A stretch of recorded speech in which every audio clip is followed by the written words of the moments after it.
Yolanda McCardle of Portsmouth killed in September, Rachel Kilroy murdered in Middletown in August, and Aaron Daly found dead in Providence in August. All three women gone, police believe because of domestic violence. ABC6 and Child and Family hoping to bring awareness to the issue and some hope to prevent these situations. Here's Doreen with this month's Your Town, Your Family. To help us navigate this issue today, we have Lori DiPerzio. Lori, thank you so much for joining us. Lori is the Executive Director of the Women's Resource Center. Lori, it seems all too often that in these cases of domestic violence, we hear from neighbors saying, I had no idea the situation was that bad. What do we as a community need to look out for to prevent these kinds of tragedies?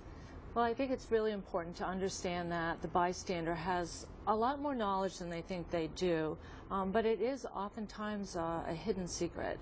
Oftentimes people will feel ashamed and they don't want to share with their neighbors and family and friends. So I think it's more making sure that if you suspect something, that you actually talk with that person and try to gain their trust, that they'll come to you and talk with you more about it.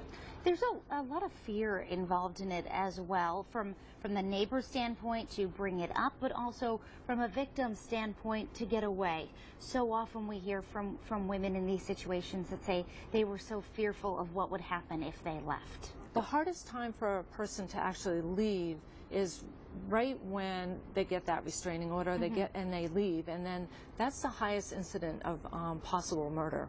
Wow. And that's so we caution people with that, and we tell them that you really have to be planful on your exit, and we help them navigate that whole system. If they're going to leave before the restraining order, we really encourage them to try to get to a safe place before they actually go and get a restraining order. But it's a very difficult time for people, and the question that's often asked of us is, why do they stay?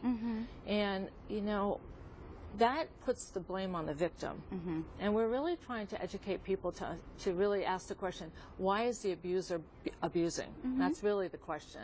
And does that really start in education of partners early on, or is that something that we need to focus on even into adulthood? So oftentimes people don't understand violence. It starts with people tend to fall in love and they're happy, and then all of a sudden that controlling behavior happens, and they often will have fights, and then the abuser will come back and apologize and bring the flowers, and it's this whole cycle that just continues to go around and around.